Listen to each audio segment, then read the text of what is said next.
What's up, movie fans?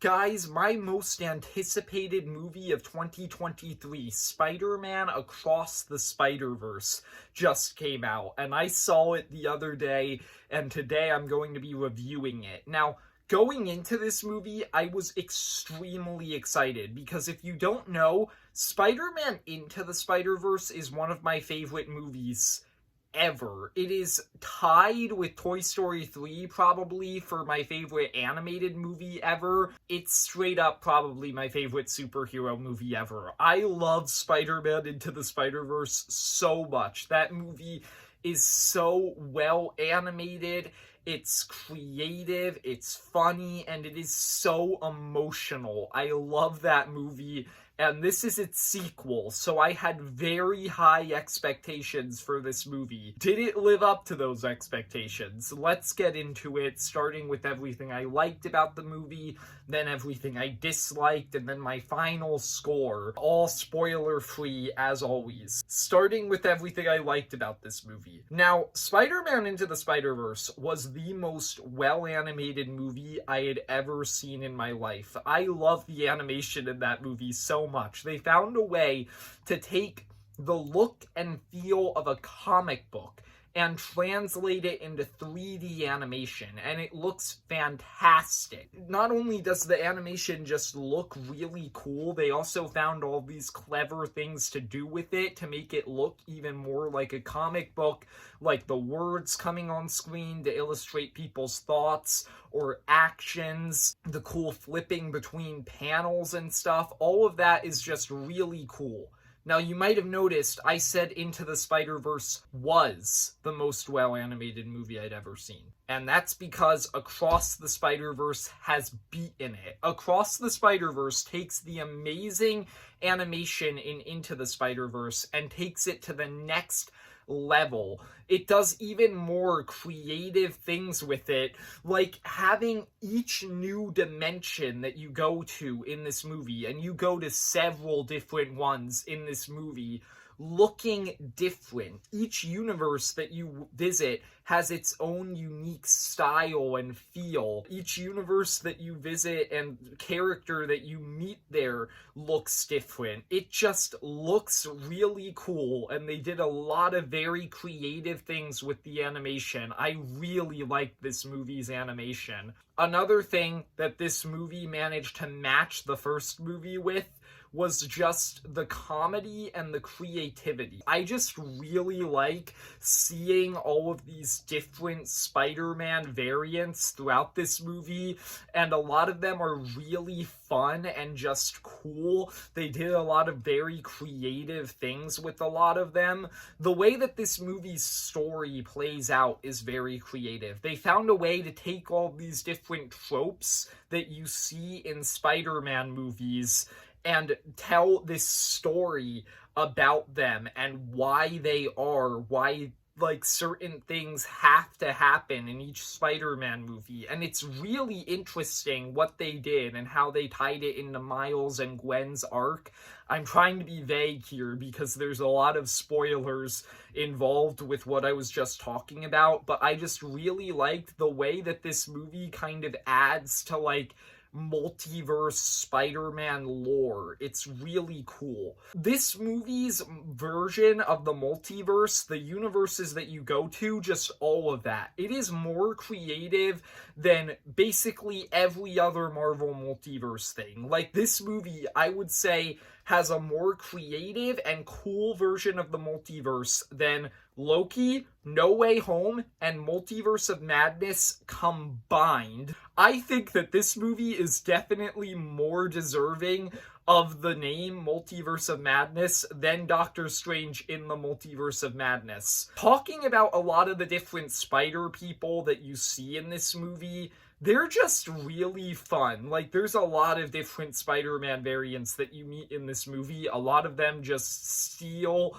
all of the scenes that they're in. They're very fun. My favorite too, in terms of just like comedy, were probably Spider-Man India and Spider-Punk. Those two were just really fun characters who stole a lot of the scenes that they were in, even though honestly Spider-Man India isn't in the movie for very long. He still stole every scene that he was in, and Spider-Punk actually has a pretty big role in this movie. He was pretty fun. I feel the need to mention Jessica Drew, Spider-Woman, because she's an important character, even though honestly she didn't stick out to me that much.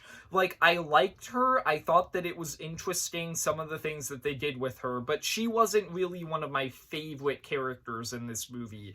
But she was still cool. Peter B. Parker, he returns from the first Into the Spider-Verse movie.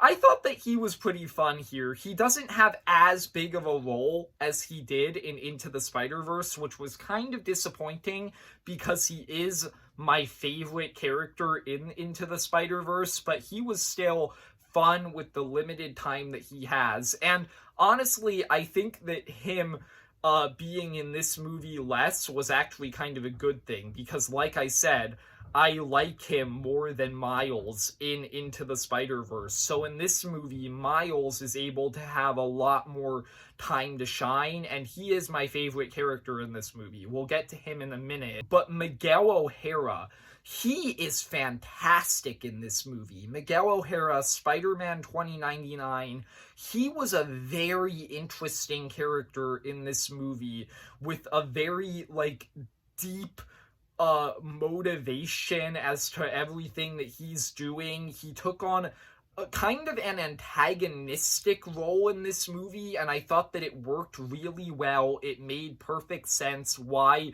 he was doing what he was doing. But now, getting into my favorite two characters in this movie, and in order to get into them, we're going to need to talk a little bit about the story. Like I said, no spoilers. Miles and Gwen. Now, in this movie, something that I thought was interesting is that Miles and Gwen are basically equally main characters in this movie. Like, this is as much Gwen's movie as it is Miles' movie, and I thought that that was really interesting. Every single Spider-Man movie ever explores this key aspect of the character to the point where it's kind of gotten repetitive, even though it is essential. Peter Parker or Miles Morales trying to balance their normal lives with their lives as Spider-Man, and the two of them interfering with each other a lot. I'm serious when I say I think that this movie explores that better than any other Spider-Man movie ever. The way that it explores Miles trying to deal with both his personal life and his Spider-Man life, and then the way that that ties into Gwen, who's going through the same issues, it was just really interesting, and the two of them had a lot of really impactful emotional moments, both together and individually. I really liked the role that Miles' parents play in this movie. They're very important to the story. Gwen's father also has a pretty big role in this movie, and just the story that this movie tells with the two of them, Miles and Gwen, trying to balance their lives as spider people with their normal lives, and the effect that that has on their relationship with each of their parents. It's just really well done. I loved what this movie did with its main characters. And getting more into the story, this movie just has a lot of really interesting, cool twists and turns. Some of them were really emotional, some of them were just really interesting. They added to the lore of the Spider-Verse.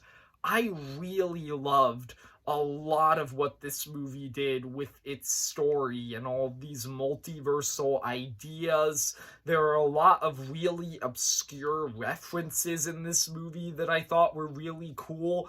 I picked up on a lot of them, and I guarantee I still didn't even get like half of them, because this movie just has so many. The final thing that I want to talk about in the good things, I actually kind of forgot about him, but I was going to talk about him earlier. The Spot is the main villain of this movie, and I really like what they did with Spot in this movie. He starts out as this really comedic villain, and I wasn't entirely sure if I was going to be able to take him that seriously. And then as the movie goes on, he starts to become scarier and scarier because the things that he's doing and threatening to do become worse and worse. And yet he's still this incredibly jokey character throughout the movie, which just makes him kind of creepy and unsettling in a lot of ways. Like, I really liked how this movie handled the Spot.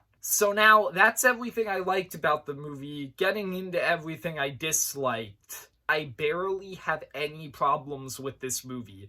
My only problems with this movie would probably just be, I think that they could have shortened the first hour of this movie a little bit, because there is a lot of setup in the first hour, and I don't know if all of it was necessary. And then secondly, this is the first part of a two-part story. The second part, Beyond the Spider-Verse, is coming out next year. I think that the cliffhanger ending that this movie has, because it does have a cliffhanger ending, it's a bit abrupt, like the way that it happened. And so those are my only problems with this movie. Otherwise, Across to the Spider-Verse is so good. This was such a good movie. I loved it so much. This is not quite as good as the first Spider-Verse, but it is up there as one of my favorite superhero movies ever made.